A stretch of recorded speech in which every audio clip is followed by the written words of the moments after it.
નમસ્કાર દર્શક મિત્રો, હું છું રાખી અંજારિયા. સ્વાગત છે આપનું કચ્છ ઉદય ટીવી ન્યૂઝમાં. તો દર્શક મિત્રો, જોઈએ આજના સમાચારો વિસ્તારથી. ગાંધીધામમાં ખાનગી બાતમીના આધારે દરોડો પડાયો હતો. રહેણાંક મકાનમાંથી માદક પદાર્થ સાથે એક શખ્સને ઝડપી પાડવામાં આવ્યો હતો. પોલીસે પકડાયેલા પ્રિન્સ સુરેશનાથ બાવાજીની ધરપકડ કરી છે. એફએસએલ પરીક્ષણમાં ઝડપાયેલો પદાર્થ હેરોઇન હોવાનું સામે આવ્યું હતું. તેનું વજન 35.97 ગ્રામ હોવાનું પોલીસે જણાવ્યું છે. પોલીસે હેરોઇન સહિત 7,75,000નો મુદ્દામાલ જપ્ત કર્યો છે, જેમાં 7 લાખનું હેરોઇન, આઈફોન, રોકડ રૂપિયા, વજન કાંટો સહિતનો મુદ્દામાલ સામેલ છે. ગાંધીધામ એ ડિવિઝન પોલીસ સ્ટેશન ગુનો નોંધી વધુ તપાસ હાથ ધરવામાં આવી છે. તપાસ દરમિયાન લાકડિયા ગામના સાહેલનું નામ સામે આવ્યું છે, જેથી પોલીસે વધુ તપાસ હાથ ધરી છે. રાપર પોલીસ દ્વારા ફૂટ પેટ્રોલિંગ તથા ટ્રાફિક ઝુંબેશ હાથ ધરાઈ હતી. વાગડ વિસ્તારના મુખ્ય મથક રાપર શહેરમાં police inspector RL Khatana, PSI BJ Chaudhary, traffic શાખાના મુકેશજી રાઠોડ, બાબુભાઈ કારોત્રા, મનહર ચૌધરી સહિત પોલીસ અધિકારીઓ તથા કર્મચારીઓએ TRB જવાનો સાથે ફૂટ પેટ્રોલિંગ કરવામાં આવ્યું હતું. સાથે ટ્રાફિક ઝુંબેશ હાથ ધરવામાં આવી હતી, જેમાં 4 વાહનો ડિટેઇન કરવામાં આવ્યા હતા. સ્થળ પર 17 NC દ્વારા 5,500 રૂપિયાનો દંડ ફટકારવામાં આવ્યો હતો. આગામી તહેવારોને અનુલક્ષીને આ ઝુંબેશ હાથ ધરવામાં આવી હતી. વલ્લભપુરમાં ક્રાંતિ સાથે દારૂબંધીના અમલ વચ્ચે નિયમો બનાવ્યા છે, જેમાં દારૂ પીનારને 1,000, વેચનારને 5,000, જામીનને 5,000 દંડ કરાશે. બીજી વાર પકડાશે તેને ગામવાસીઓ જ પોલીસ સ્ટેશને સોંપી દેવામાં આવશે, એવા નિર્ણય કરાયો હતો. વાગડ વિસ્તારમાં લોકોની જાગૃતિને પગલે રાપર તાલુકાના વલ્લભપર ગામે સર્વાનુમતે દારૂબંધીના સજ્જડ અમલનો નિર્ણય લીધો છે અને 5 નિયમો ઘડ્યા. તેમજ એ નિયમ પાલન માટે એક સમિતિની રચના કરી દારૂના દૂષણ સામે ગામે લક્ષ્મણ રેખા દોરી સૌનો સાથ, સૌનો વિકાસ સૂત્ર અપનાવી પણ દારૂથી નથી કરવો વિનાશ એવું સૂત્ર આપ્યું છે. 1500ની વસ્તીવાળા વલ્લભપર સમાજવાડીમાં બેઠકમાં આગેવાનો, વડીલો, બહેન, દીકરી, યુવાનોની હાજરીમાં સંકલ્પ લીધો છે. પીધેલો પકડાય તેને 1,000 રૂપિયા દંડ થશે. દારૂ વેચનારને 5,000 રૂપિયા દંડ થશે. દારૂ પીનાર, વેચનાર બીજી વાર પકડાય તો સીધો પોલીસે સોંપી શાન ઠેકાણે લાવવામાં આવશે. દારૂના કેસમાં ગામનો કોઈ પણ વ્યક્તિ પકડાય તો જે વ્યક્તિ જામીન પડે તેને 5,000 રૂપિયા દંડ થશે. દારૂના દૂષણે ગામમાંથી જાકારો આપવાની શરૂઆત કરાઈ છે. ગામમાં 4 પેઢી દારૂમય હતા. સેવાભાવી સર્વોદય કાર્યકર સ્વર્ગસ્થ મગનભાઈ સોનીની સાધનાનું ગામ છે. પણ આવા સજ્જનોની વિદાય બાદ ગામમાં દારૂએ ઉન્માદ મચાવ્યો છે. પરિસ્થિતિ એટલી વણસી ગઈ હતી કે આ ખૂબ ખાનદાની ગામમાં દારૂના દૂષણે ગામને અભડાવવાનું શરૂ કર્યું હતું. 1951માં જેનું તોરણ બંધાયું એવા વલ્લભપરને વિશેષ ઓળખ આપી ગાંધીવાદી સર્વોદય કાર્યરત સ્વર્ગસ્થ મગનભાઈ સોનીએ તેમણે 1952માં વલ્લભપરમાં ધોરણ 1 થી 7ની શાળા સાથે છાત્રાલય શરૂ કર્યું હતું.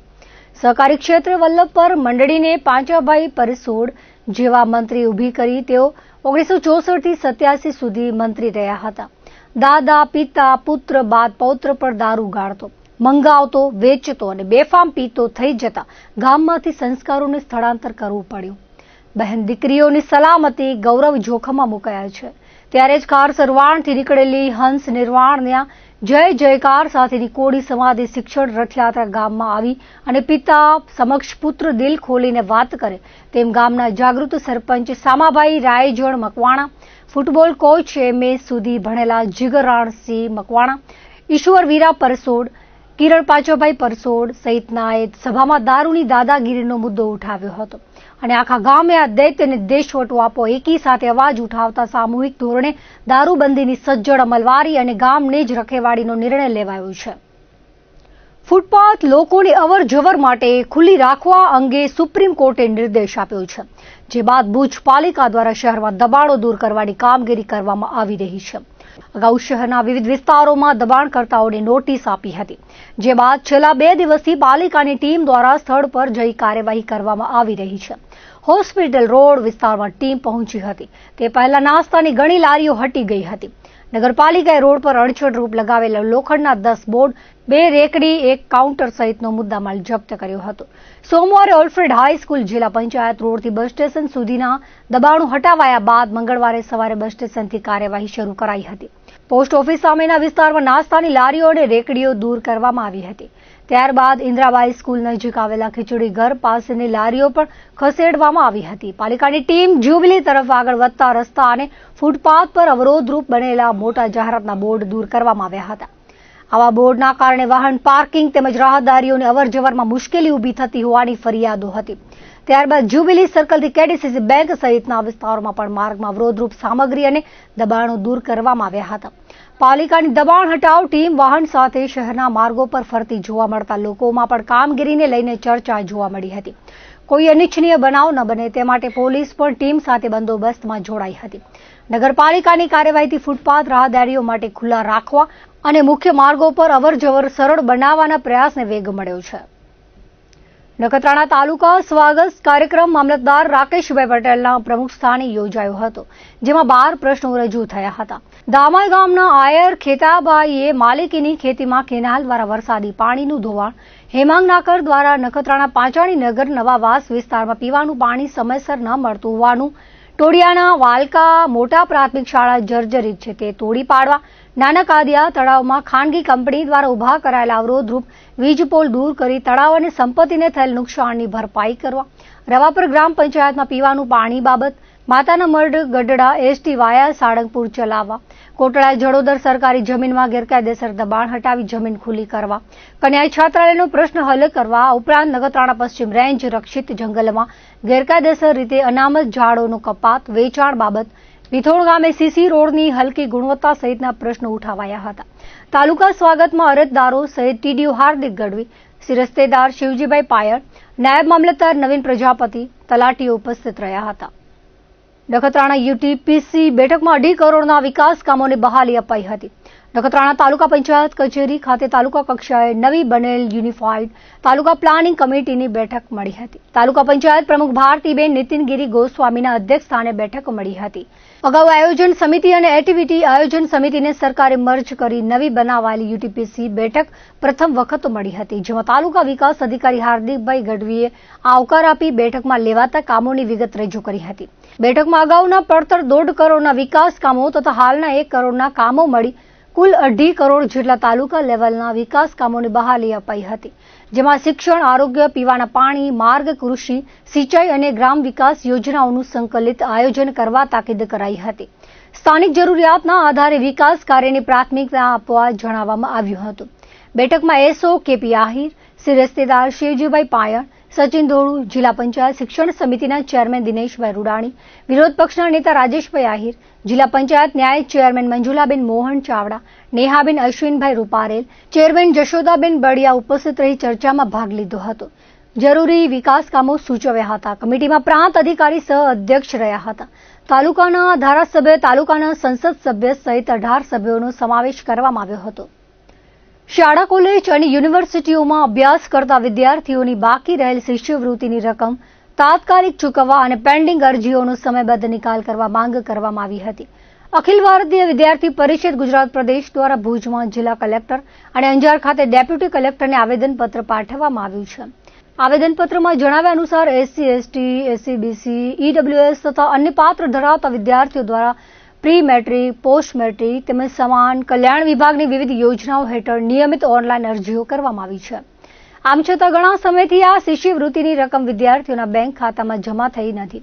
આધાર, ડીપીટી, બેંક અને સંસ્થાકીય વેરિફિકેશન કે અન્ય ટેકનિકલ અને વહીવટી કારણોસર ચૂકવણી અટકેલી હોવાથી આર્થિક રીતે નબળા વિદ્યાર્થીઓ માટે અભ્યાસ ફી, હોસ્ટેલ ફી અને અન્ય શૈક્ષણિક ખર્ચ સરભર કરવા મુશ્કેલ બન્યા છે.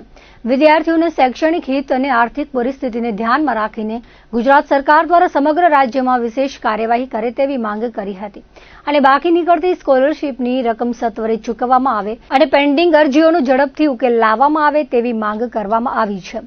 ભુજ ઉપરાંત આદિપુર કોલેજના સર્કલ પર વિદ્યાર્થીઓ દ્વારા વિરોધ પ્રદર્શન કરવામાં આવ્યું હતું. કચ્છ આપણે ભુજ કલેક્ટર ઓફિસ ખાતે અખિલ ભારતીય વિદ્યાર્થી પરિષદ દ્વારા જે 2 વર્ષથી સરકારશ્રીની અલગ અલગ જે શિષ્યવૃત્તિ જે અલગ અલગ યોજના હેઠળ શિષ્યવૃત્તિ આપવામાં આવતી હતી એ શિષ્યવૃત્તિ ઘણા સમયથી બંધ કરી નાખવામાં આવી છે અને અલગ અલગ વિદ્યાર્થીઓની ઘણી શિષ્યવૃત્તિ અટકી ગઈ છે. એમાં એસસી, એસટી EWS અને OBC વિભાગ સાથે સાથે આદિવાસી વિભાગના જે પ્રી મેટ્રિક અને પોસ્ટ મેટ્રિક સ્કોલરશિપ મળતી હતી એ સ્કોલરશિપમાં ઘણા 2 વર્ષથી ઘણા બધા વિદ્યાર્થીઓની સ્કોલરશિપ નાના વિષયોના કારણે સરકારશ્રી દ્વારા અટકાવવામાં આવી છે. જેના પગલે આજરોજ અખિલ ભારતીય વિદ્યાર્થી પરિષદ દ્વારા કલેક્ટરના માધ્યમથી આવેદનપત્ર આપવામાં આવ્યું છે કે આવી સ્કોલરશિપ કોઈ પણ હિસાબે જે આપણે ડિજિટલ ગુજરાત પ્લેટફોર્મ છે ત્યાં વિદ્યાર્થીઓને આ સ્કોલરશિપ અટકાવવામાં નાનું મોટું ઘણી બધી બીજી પણ વિદ્યાર્થીઓને તકલીફ પડી રહી છે.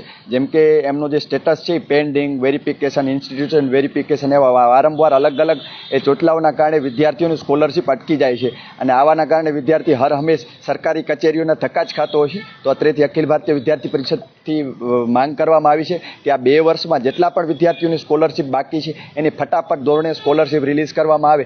કારણ કે જે વિદ્યાર્થીઓ છે આમ આપણે જાણતા હોય કે કચ્છમાં છેવાડાના વિદ્યાર્થીઓ ઘણા બધા આર્થિક રીતે એટલા સ્ટેબલ નથી હોતા, ઘણા બધા ગરીબ પરિવારમાંથી આવતા હોય છે. તો એમના અભ્યાસમાં કાંઈ સ્કોલરશિપના લીધે એમના અભ્યાસમાં કાંઈ પણ ઇફેક્ટ ન પડે એના માટે સરકારશ્રીને અત્રેથી માંગ કરવામાં આવી છે કે ફટાફટ જેટલું બને એટલું ઝડપી ધોરણે આ સ્કોલરશિપ રિલીઝ કરવામાં આવે. હું TY BA ઇંગ્લિશમાં અભ્યાસ કરું છું. હું વિદ્યાર્થીઓ તરફથી અહીંયા અવાજ ઉપાડવા આવી છું. મારી સ્કોલરશિપ આવી નથી, તેવી જ રીતે ઘણા બધા વિદ્યાર્થીઓની 2 વર્ષથી સ્કોલરશિપ અટકેલી છે કોઈને કોઈ કારણોસર. ABVP તરફથી અમે આજે કલેક્ટર સાહેબને આવેદનપત્ર આપવા આવ્યા હતા. હવે આશા રાખીએ છીએ કે જલ્દીથી જ 2 વર્ષની જે સ્કોલરશિપ અટકેલી છે તે જલ્દીથી જ રિલીઝ થઈ જાય અને વિદ્યાર્થીઓને ન્યાય મળે. આજરોજ પૂર્વ કચ્છ જિલ્લામાં જિલ્લા કેન્દ્ર એટલે કે ગાંધીધામ આદિપુર કોલેજ સર્કલ પાસે વિરોધ પ્રદર્શન કરવામાં આવ્યું. ત્યારબાદ અંજાર DC ડેપ્યુટી કલેક્ટર ઓફિસે આવેદનપત્ર આપવામાં આવ્યું. વિષય એવો છે કે ગુજરાતની વિવિધ શાળાઓ, કોલેજો અને યુનિવર્સિટીઓ તથા શૈક્ષણિક સંસ્થાઓમાં SC, ST, SCBC, EWS તથા અન્ય વિદ્યાર્થીઓ દ્વારા સરકારની વિવિધ શિષ્યવૃત્તિ યોજનાઓ હેઠળ નિયમિત રીતે અરજીઓ કરવામાં આવે છે. ક્યાંક ને ક્યાંક અરજીઓ થાળે પડી જાય છે અને એક વર્ષ સુધી શિષ્યવૃત્તિ વિદ્યાર્થીઓને આપવામાં નથી આવતી. આપને ખ્યાલ હશે કે અમુક વિદ્યાર્થીઓનો વર્ગ એવો છે કે જે માત્ર ને માત્ર શિષ્યવૃત્તિના આધારે જ પોતાનું શિક્ષણ મેળવતું હોય. શિષ્યવૃત્તિ આવવાનું બંધ થઈ જાય એટલે એમની આર્થિક પરિસ્થિતિ એવી નથી હોતી કે એ પોતાની ફીસ ભરી શકે અને શિક્ષણ મેળવી શકે. તો આવા વિદ્યાર્થીઓને યોગ્ય રીતે અને સમયસર રીતે પોતાની શિષ્યવૃત્તિ મળવી જોઈએ. શિષ્યવૃત્તિમાં કઈ સ્કીમો, તો MYSY અને CMSS ની સ્કીમો જે છે એ આપવામાં યોગ્ય રીતે નથી આવતી અને સમયસર આપવામાં નથી આવતી. આખા પૂરા આપણા ગુજરાત પ્રાંતમાં બધા જિલ્લા મથકો ઉપર આજે પ્રદર્શન કરવામાં આવ્યો છે અને આવેદનપત્ર આપવામાં આવ્યું છે. અને અમારો પ્રશ્ન ઉકેલવામાં નહીં આવે તો આગળ જતા અમે ઉગ્રથી ઉગ્ર આંદોલન કરશું